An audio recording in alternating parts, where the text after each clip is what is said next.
Okay, we're in the book of Deuteronomy. We're in session 11. We do 2 chapters at a session. We'll actually do 2 sessions, so we'll have 4 sessions altogether tonight.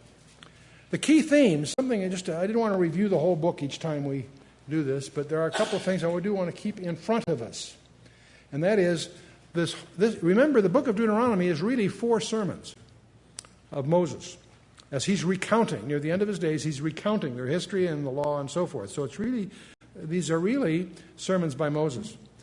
But there's a theme that runs through the whole thing that he's emphasizing, and that's God's love for them as a very special people, a covenant people.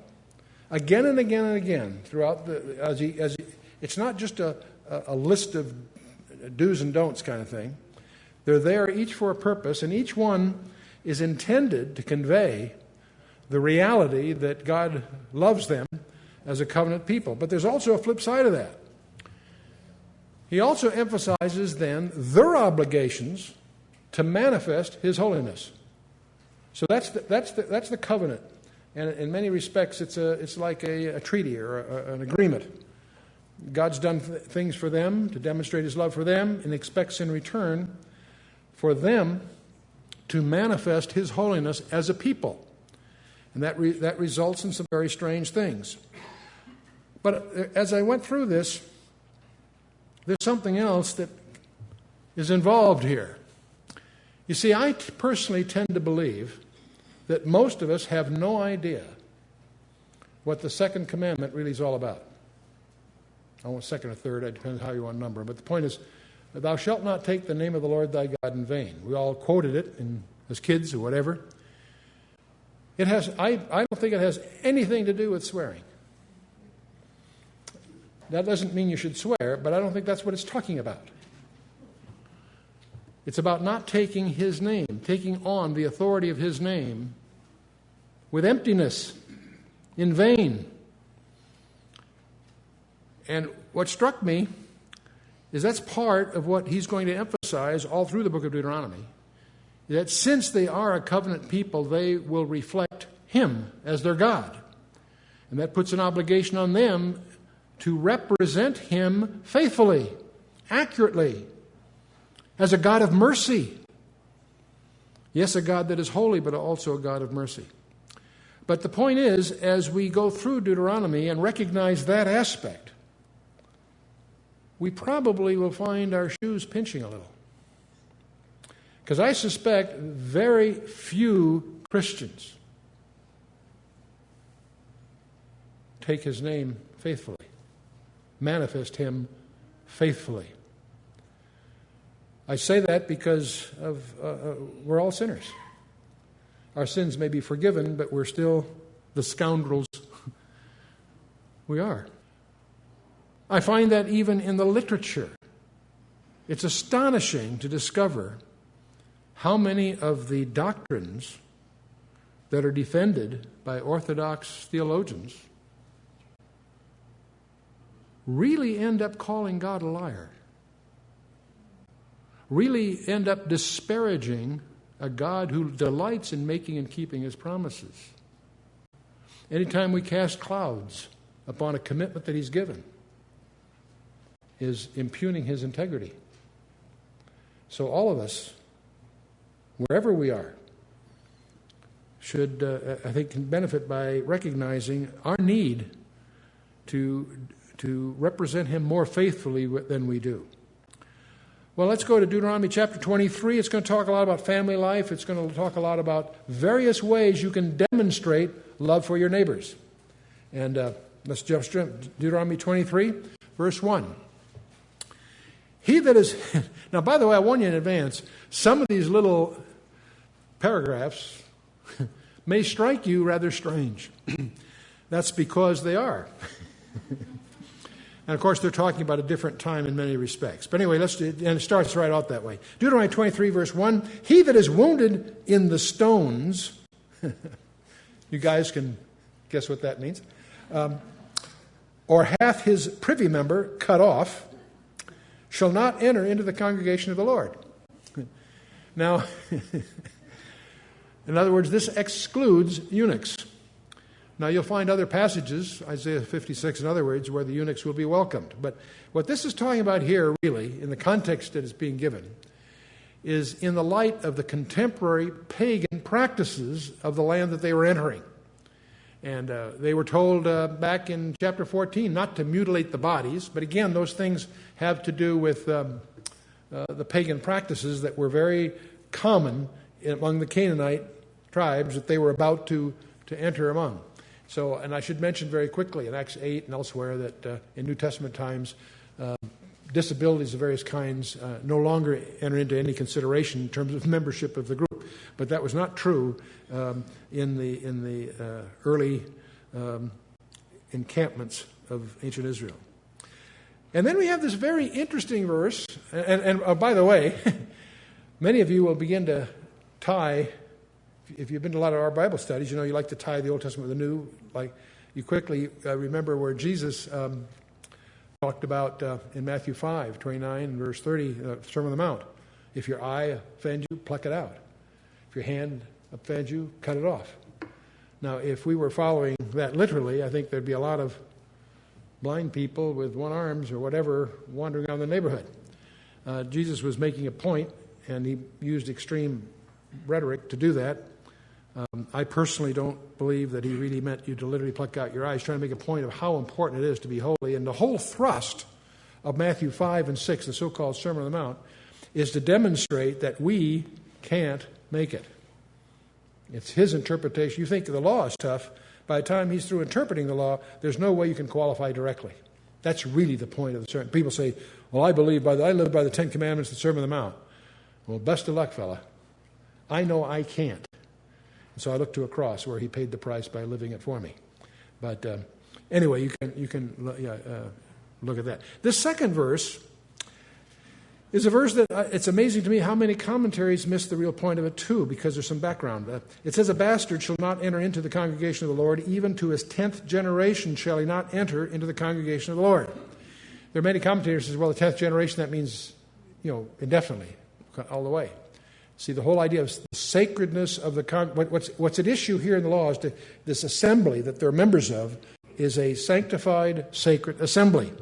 And so in order to be not to be excluded, one had to comply with some interesting requirements. So that also meant that they excluded certain people.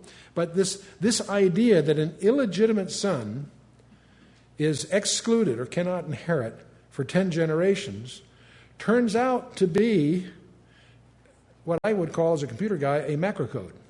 It anticipates something in the future. Now, you may recall in the book of Ruth, at the end, we'll talk a little bit more about the book of Ruth before the evening's over, but the basic thing is you may recall that the whole climax of that little 4-chapter book is when Boaz, as the kinsman redeemer, takes Ruth to bride. It's the big finish. It's the big positive ending to this incredible love story. But as they're celebrating the marriage and the firstborn child, somebody says, may your house be like Perez. Well, it sounds like a toast, except if you go ahead and do some homework about Perez from Genesis 37, 38, you may recall that Perez, the origin of Perez was rather weird. Tamar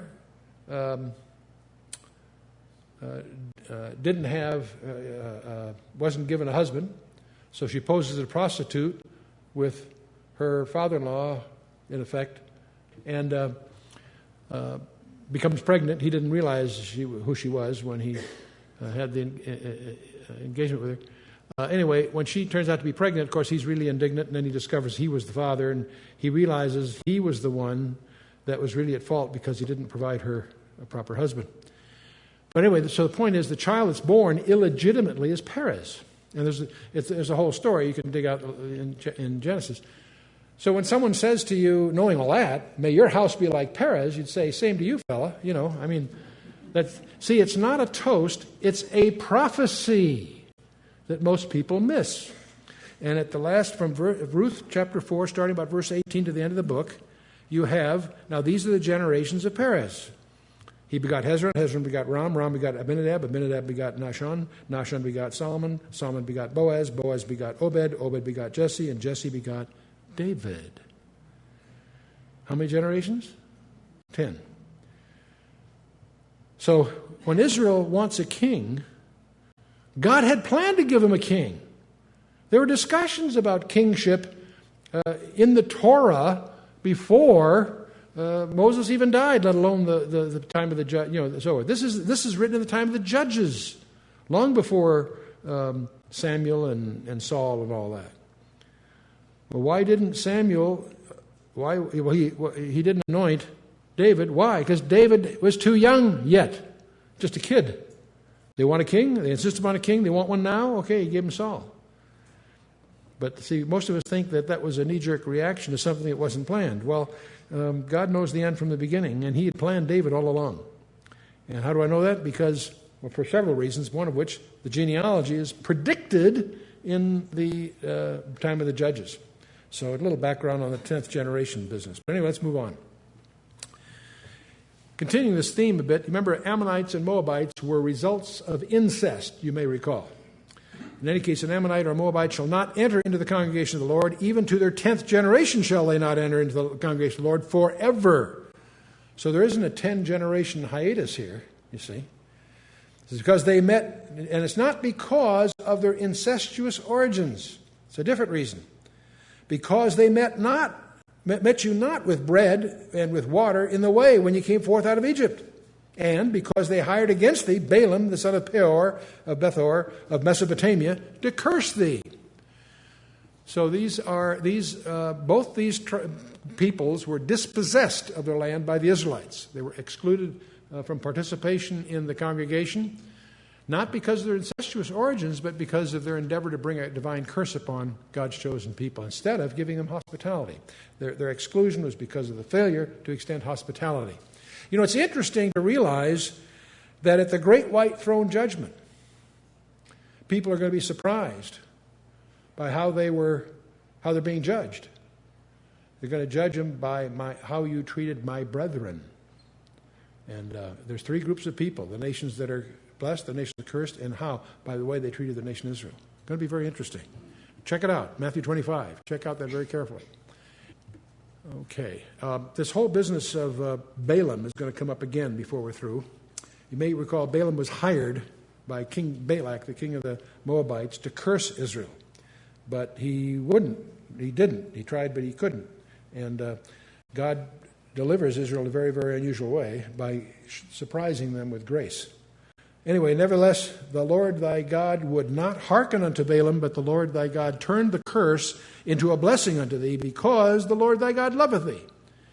And it was that whole episode that you can read about in Numbers is worth your study, because Balaam was counting on the fact that if he told Balak if he put the women around the perimeter and got Israel to sin, that God would judge them. He wasn't allowing for the fact that God is a God of mercy, and God blessed them anyway.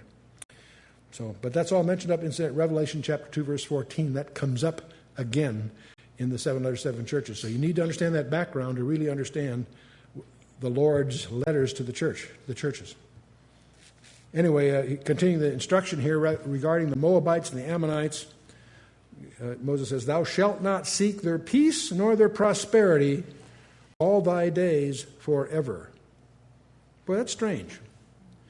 God has put his cloud, if you will, on the Ammonites and Moabites. But not only has he done that, apparently, if God has done that to somebody, we are not to seek their peace nor their prosperity. That's disturbing. That's disturbing. But that apparently is what's included here, because we don't want to go against what God's doing, do we? Interesting. Thou shalt not abhor an Edomite. Now here's a different situation. See, in the case of the Edomites and the Egyptians, they were not abhorred in the same way. Thou shalt not abhor an Egyptian, because, why? Thou wast a stranger in his land. The children that are begotten of them shall enter into the congregation of the Lord in their 3rd generation. When the host goeth forth against thine enemies, then keep thee from every wicked thing.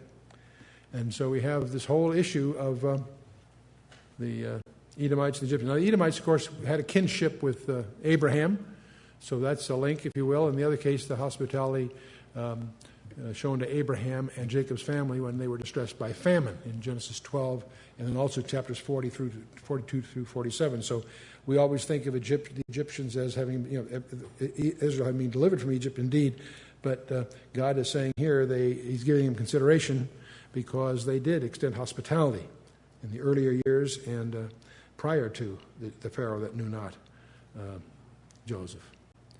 As a small point, by the way, the Pharaoh that knew not Joseph, we learn from Acts 7, if you understand the Greek text from Stephen's presentation before the Sanhedrin, and apparently the Pharaoh that knew not Joseph was a Pharaoh of a different kind, and from the Greek term. It's heteros rather than allos as another, in the word for another. And from Isaiah 50, I believe it is, we find Isaiah tells us that the Pharaoh that knew not Joseph was an Assyrian. He wasn't Egyptian. And it shocks us maybe to realize that some of the pharaohs were not Egyptian. That's a title, they weren't necessarily of Egyptian background. And the 25th dynasty was Pharaoh Necho was Ethiopian rather than... Anyway, we're getting off the subject. That's happened to me before. Let's move on. You think the one reason I use the PowerPoint slides is it keeps me on the track, but see, I still can wander aimlessly here. Okay. Verse 10 of chapter 23. If there be among you any man that is not clean by reason of uncleanness that chanceth him by night, then shall he go abroad out of the camp, and he shall not come within the camp. But it shall be that when everything cometh on, he shall wash himself with water, and when the sun is down, he shall come into the camp again. And so this is hygiene, if you will, for camp life. And cleanliness is critical.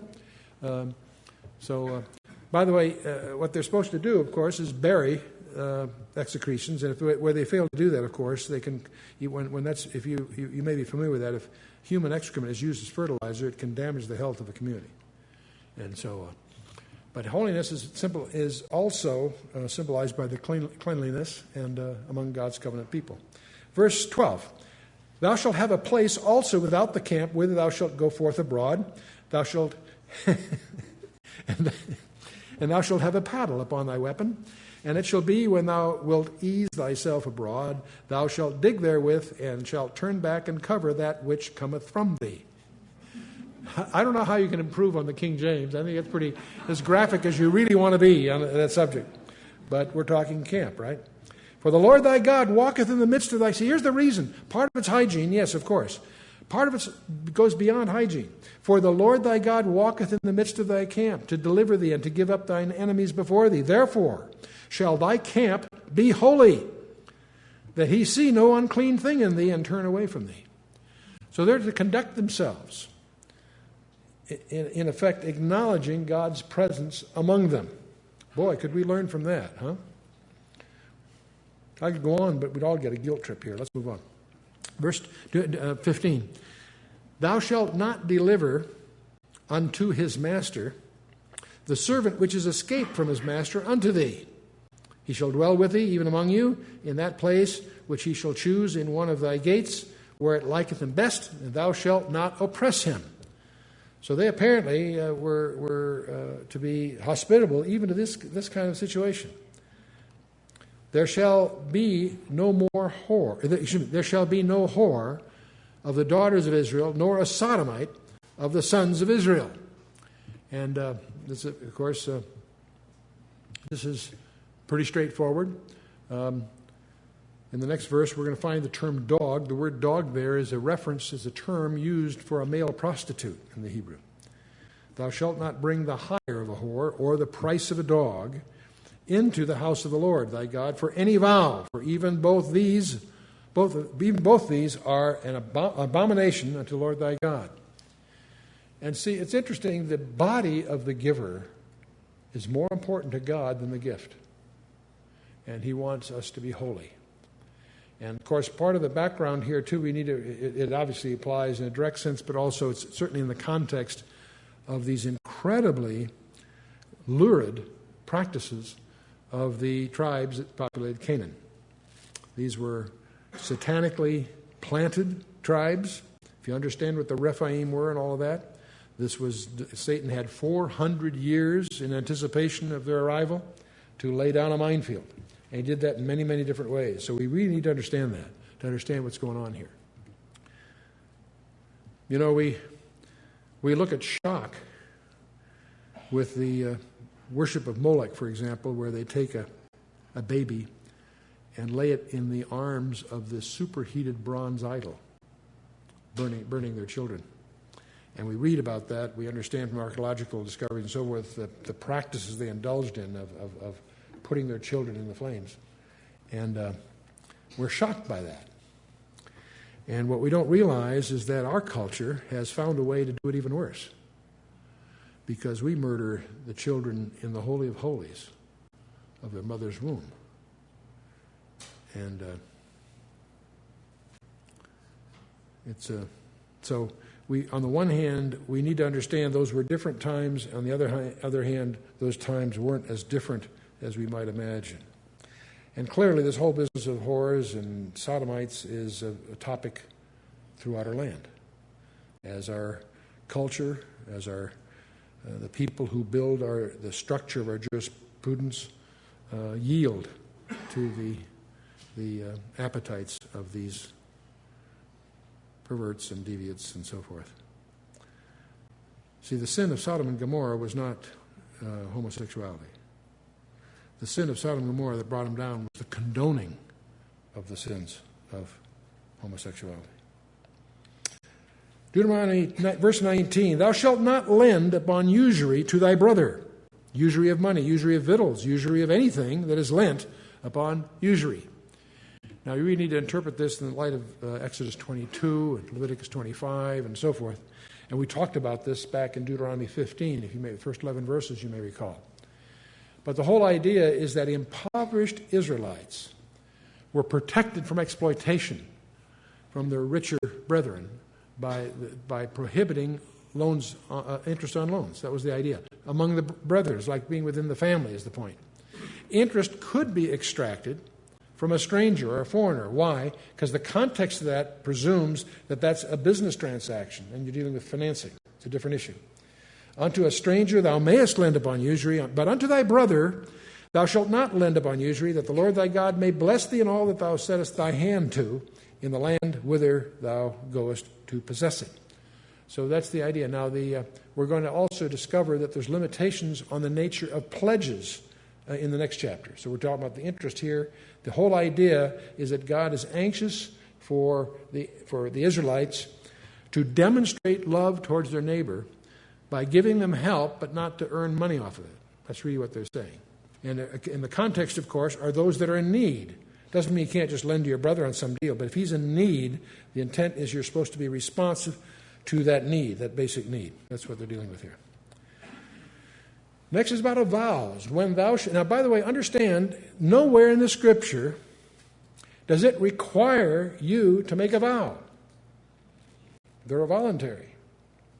However, if you make a vow, you're expected to keep it, because you are impugning the name of God by failing to keep a vow. When thou shalt vow a vow unto the Lord thy God, thou shalt not slack to pay it. For the Lord thy God will surely require it of thee, and it would be sin in thee. But if thou shalt forbear to vow, it shall be no sin in thee. In other words, it's not a sin to decline to make a vow. That's your privilege. It's intended to be voluntary. But if you make it, expect it to be, it should be expected to be fulfilled. That which is gone out of thy lips thou shalt keep and perform, even a free will offering, according as thou hast vowed unto the Lord thy God, which thou hast promised with thy mouth. This kind of concept underlies this peculiar thing in the early chapters of the book of Acts with Ananias and Sapphira. It wasn't their withholding some of their goods from the communal situation they were in that was the sin. It was their lying about it. And that was what caused them before Peter to be killed on the spot. Very strange episode. Well, let's move on. When thou comest into thy neighbor's vineyard, then thou mayest eat grapes thy fill at thine own pleasure, but thou shalt not put any in thy vessel. And this is pretty straightforward. If you're in the vineyard, you're free to pick a grape or two and enjoy that on your walk through, but you don't fill your knapsack with, a week's worth of rations here. When thou comest into the standing corn of thy neighbor, then thou mayest pluck the ears with thine hand, but thou shalt not move a sickle into thy neighbor's standing corn. Okay? Seems pretty straightforward.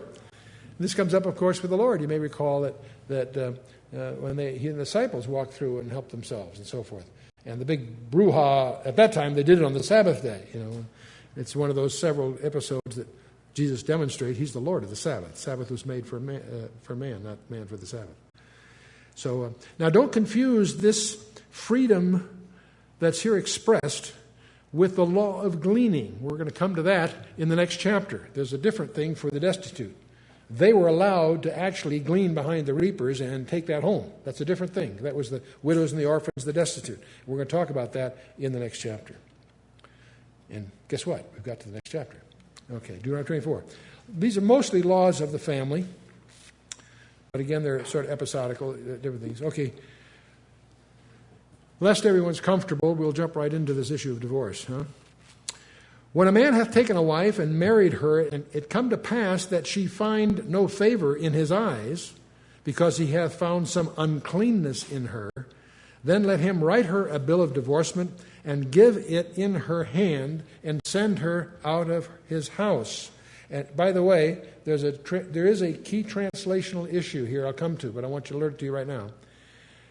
This is one of those rare places where the RSV is probably correct.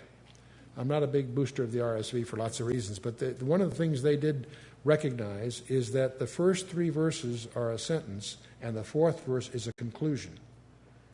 And in the translation, it has a slightly different impact when you recognize it's take the whole thought of all four verses before you come to conclusions. Anyway, let him write her a bill of divorcement and give it in her hand and send her out of his house. And when she's departed out of his house, she may go and be another man's wife.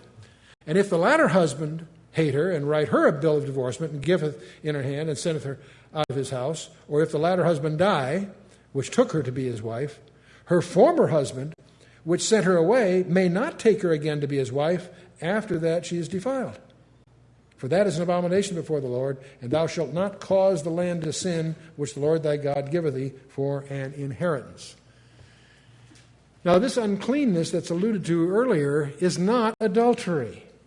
Many people assume it is because the word is very similar. If it was adultery, she'd be stoned. She had the death penalty. So it's some other kind of uncleanness. And the reasons aren't mentioned in the text. It just implies that there is some good reason. And so the main idea is that this is intended to present what we would call, in our parlance, due process. If there's going to be a separation, then it should have some basic ingredients. That's really what it's going to deal with. And first of all, there will be documents that will be certified to give the woman protection. And subsequently, if she can't be remarried to the original guy if the husband that she picks up after the first guy dies or divorces her, she's not able to go back to the first husband. What appears to be the tone here is God is looking for stability. There's an acknowledgement that there will be divorce because of the hardness of their heart. Even Jesus comments on that. But if so, there's still an order that is called for here. That's probably what we would call, in our parlance, probably due process. There needs to be a serious cause. It's unspecified in the text. There needs to be a writ of separation, definitively so, which implies that there is a public official somehow involved. And there should be a formal dismissal when she is left out of the house. It's got to be crisp. Doesn't hang around. There's a separation. That seems to be the flavor. And then, of course, there's this whole business of the fact that she can't. Subsequent events will not allow her to go back to her first husband should her second husband die or divorce her or whatever. So it's a move. It's a step towards order, if you will. Jesus, of course, has his comments about this whole kind of subject in Matthew 5 and also Matthew 19. He said, "Then Moses, because of the hardness of your hearts, suffered you to put away your wives. But from the beginning it was not so. For I say unto you," this is Jesus talking, "whosoever shall put away his wife, except it be for fornication, and shall marry another, committeth adultery. And whoso marrieth her which is put away, doth commit adultery also." Now, obviously, we live in a day which has a very different view on these practices. And it is interesting, in a previous session, we went through some of the research about broken families. But it's interesting how the research has demonstrated that in broken families, the children are permanently impacted. People say, well, the children can always respond. No, they don't. Children from broken homes typically have a harder time with intimacy, with holding a job, doing well in school. The statistics are astonishing. There's been many, many studies, and they puncture a lot of the myths that people have used to try to justify their own volitions. But God is a God of order, and the family is the order He has ordained, be that as it may.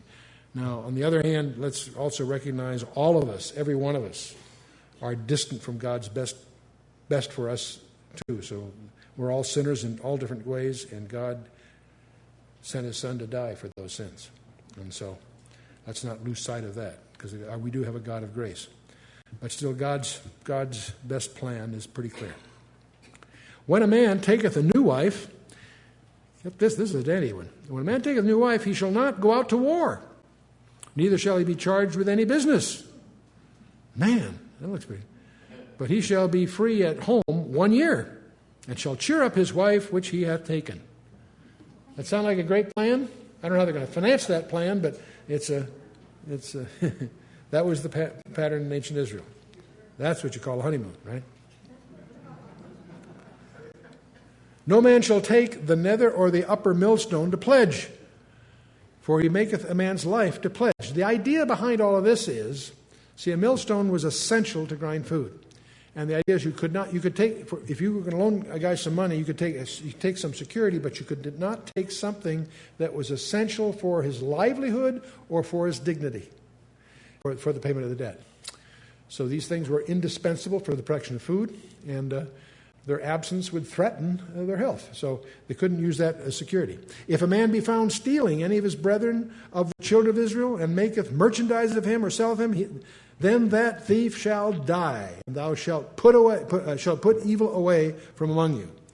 So the man stealing or slavery was obviously verboten. And again, that's the rights and dignity of the individual to be properly safeguarded is all through here. You know, as you look at some of these things, it doesn't take much imagination to apply them to our own lives. Among Christians, we should recognize there's other ways of stealing people besides physically stealing them. You can steal a reputation with unfounded gossip, hearsay. I've been in my executive career of 3 or 4 decades in many different communities. I was in the automobile industry for a while. I was in the semiconductor industry, computer industry, mostly in many corporate boardrooms, over a dozen public ones and many others. So I've had the privilege in my 4 decades, of being in a lot of different environments. And it grieves me to conclude that the Christian community is the worst of the lot from the point of view of ethics. I'm not talking about morality, I'm talking about ethics in terms of gossip, hearsay, slander, libel. These are topics that are regarded with real respect among most of the secular environments that I've had the privilege of being in. Doesn't mean there weren't some bad guys in there, but I'm saying still the culture in those boardrooms that was to be exalted and taken seriously. And I continue to be amazed at the casualness with which the Christian community deals with hearsay, gossip, slander, libel, whatever. You make the list. It's disturbing. But let's keep moving. Take heed in the plague of leprosy. that thou observe diligently and do according to all that the priests, that the Levites shall teach you, as I commanded them, so ye shall observe to do. Remember what the Lord thy God did unto Miriam, by the way, after that ye were come forth out of Egypt. Now there's two topics here, really. One of the most impressive warnings in the Scripture was what God did to Miriam. Now here, if Miriam, who was the sister of the one through whom God revealed himself to the people of Israel, what was she stricken with leprosy for? What was her sin that caused her to be stricken with leprosy? Which in those days was, of course, an especially abhorred disease. What did she do? She murmured. She complained. And because of her murmuring and complaints, and a rebellion in effect, the point that Moses is making, how much more would the average Israelite be exposed to the judgment of God? Not necessarily leprosy, but some other ways. So there's two things here. One is to regard the things he said about lepers keeping them isolated, so, but also to recognize that, remember what happened to Miriam. And she was struck with leprosy for complaining. So guys, you can call that to your wife's attention when the occasion calls for it. And vice versa, right, girls? Yeah. Somebody said that if I was a good guy, Nan would have nothing to write about. So I won't go there. Okay. When thou dost lend thy brother anything, thou shalt not go into his house to fetch his pledge. Thou shalt stand abroad, and the man to whom thou dost lend shall bring out the pledge abroad unto thee.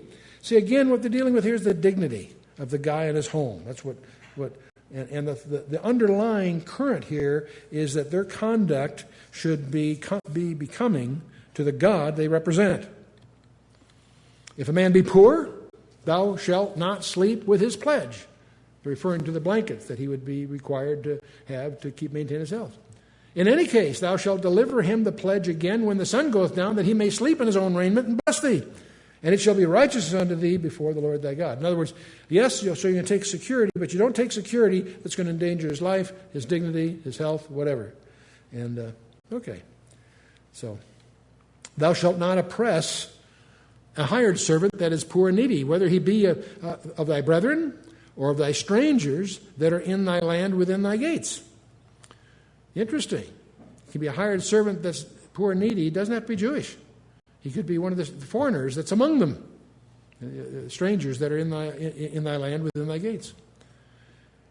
At his day thou shalt give him his hire, neither shall the sun go down upon it, for he is poor and setteth his heart upon it, lest he cry against thee unto the Lord, and it be sin unto thee. Boy. Now here, of course, they're dealing with daily pay, daily work for, daily pay. We generally don't pay by the day. We pay, by the week or bi-weekly or month, whatever. But the main point is it's interesting that not staying current on wages is a sin, especially if you're dealing with someone who depends upon that. I won't start with the anecdotes of Christian attorneys and Christian doctors who will open the file drawer of their delinquent receivables, and that's their Christian clients. We are so imbued with God's grace and mercy that we fail to realize that there is an issue of diligence, an issue of responsibility. That doesn't mean that there can't be untoward circumstances. That's what, Israel had their 7-year debts are forgiven. We have our bankruptcy laws. These things happen, and that's the whole idea of a fresh start. But the norm is to stay current and to honor one's obligations. The father, also we now get into this whole issue of individual responsibility. The fathers shall not be put to death for the children, neither shall the children be put to death for the fathers. Every man shall be put to death for his own sin. So there's no contradiction between this and the whole idea of divine judgment as described in the Ten Commandments and so forth. But this idea of responsibility is crucial. Thou shalt not pervert the judgment of the stranger, nor of the fatherless, nor take a widow's raiment to pledge. There again is that issue. But thou shalt remember that thou wast a bondman in Egypt. See, you want slaves too, Moses is saying. And the Lord thy God redeemed thee thence, therefore I command thee to do this thing. In other words, you were redeemed from bondage, be merciful to the one that's in bondage. When thou cuttest down thy harvest in thy field, and hast forgot a sheaf in the field, thou shalt not go again to fetch it. It shall be for the stranger, for the fatherless, and for the widow, that the Lord thy God may bless thee in all the work of thine hands. And so this is, this whole idea, again, let's say on verse 18 for a minute, thou shalt remember that thou wast a bondman in Egypt. See what Moses is saying, you were once in bondage, so keep that in mind as you deal with others. What's that got to do with us? Everything. Because we were in bondage too. And it's by Jesus Christ that has freed us from that bondage. And so we need to have, that should cause us to be merciful. That should cause us to go the extra mile and so forth. So they were recipients of God's mercy, so have we been. Their love for God was to be wholehearted, and that wholeheartedness towards God should be reflected in their attitude towards their fellow men. So should ours. It's interesting how that's all linked up, and Moses will tie that even up further as we go on here. Now we get into what's called the law of gleanings. The whole idea was that if you had a field, your reapers could go through it once and only once. You couldn't go through it a second time, and what you missed was there for the destitute. This was their approach to what we would call welfare. And behind the reapers would go the widows, the orphans, the fatherless, whatever, that would be dependent on those things. And this is dramatized, of course, in the book of Ruth, where Naomi, during conditions of famine, she and her husband, their two sons, moved to Moab, where the sons took wives. Eventually the husband and the two sons died, so Naomi had these two daughters-in-law. By then, 10 years have gone by, and she discovers things are better back home, so she's going to go back home. But she'll go back home landless. She had no property, but she'd at least be among her own people. And one of the two daughter-in-laws is Ruth, and she insists, even though she's a Moabite, to go with Ruth and adopt her people and adopt her religion, and there's a very incredible state of commitment in chapter 1.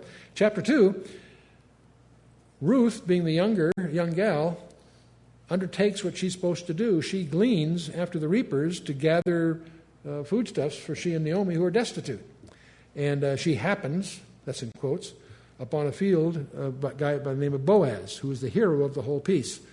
She doesn't know it yet, but it turns out that Boaz happens to be a kinsman of Naomi, and therefore he's in a position to help them more than Ruth would have any imagination to recognize. So, but when Ruth comes home and Naomi recognizes she's got a real bundle here, she realizes that what happened, of course, is that Boaz caught her eye and he instructed her weepers to leave a little extra and take care of her, and so she comes home very well taken care of. Naomi, as a good Jewish mother, sees an opportunity here. So in chapter 3, she explains that Boaz happens to be a nearer kin, so he's in a position to do two things. He can redeem the land for Naomi, but also, if he takes Ruth to wife, she will have a life and children and so forth. And so, there's a scene where Ruth goes to Boaz and essentially asks him to do the kinsman part, which it's not a proper. Many people misunderstand the situation and think she's propositioning him. No, it's worse than that. She's asking him to marry her and take on the responsibility, and he's willing to. He's anxious to. He's very impressed with her. But there's a problem that chapter 3 ends with, and that is that he's not the nearest of kin. There's another guy closer of kin. So the big final scene is chapter 4, where Boaz calls the city council together, and he gets the guy that's ahead of him in line, so to speak, and says, "Hey, Naomi sells the field and needs to be redeemed for her." And the guy says, "No problem, I'll be glad to do that," which, of course, is a plot problem because you're hoping he doesn't. You want him out of the way, so Boaz has a crack at it. And as I usually try to communicate this, you would cast Boaz as a Charlton Heston or maybe a Harrison Ford or something. The near of kin you'd probably cast as a Danny DeVito or something. But anyway,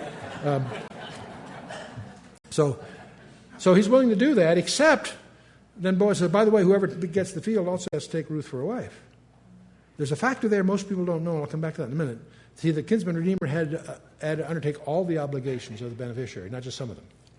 And he was not in a position where he could marry Ruth, so he passes, which is what you want, see? So what does he do? He takes his shoe off and gives it to Boaz as the commitment that he passes on the opportunity. And, of course, Boaz jumps at the opportunity. He buys the land for Naomi, so she's taken care of. He marries Ruth, and that is what links Bethlehem to the house of David, because they have a child, Obed, and Obed has Jesse, and Jesse has David, and that whole thing. So it's an incredible book of prophecy, a very great love story. But it derives in part by two laws, the laws of the Levirate marriage and the law of gleaning. I'll come to Levirate marriage in a minute. But anyway, when you cut down, it's verse 24, Deuteronomy 24:19 that is one of the places that deals with this whole issue of leaving behind the reapers for the fatherless. And when thou beatest thine olive tree, thou shalt not go over the boughs again. It shall be for the stranger, for the fatherless, and for the widow. When thou gatherest the grapes of thy vineyard, thou shalt not glean it afterwards. It shall be for the stranger, for the fatherless, and for the widow. Thou shalt remember that thou wast a bondman in the land of Egypt. Therefore I command thee to do this thing. Okay, so therein lies session 11.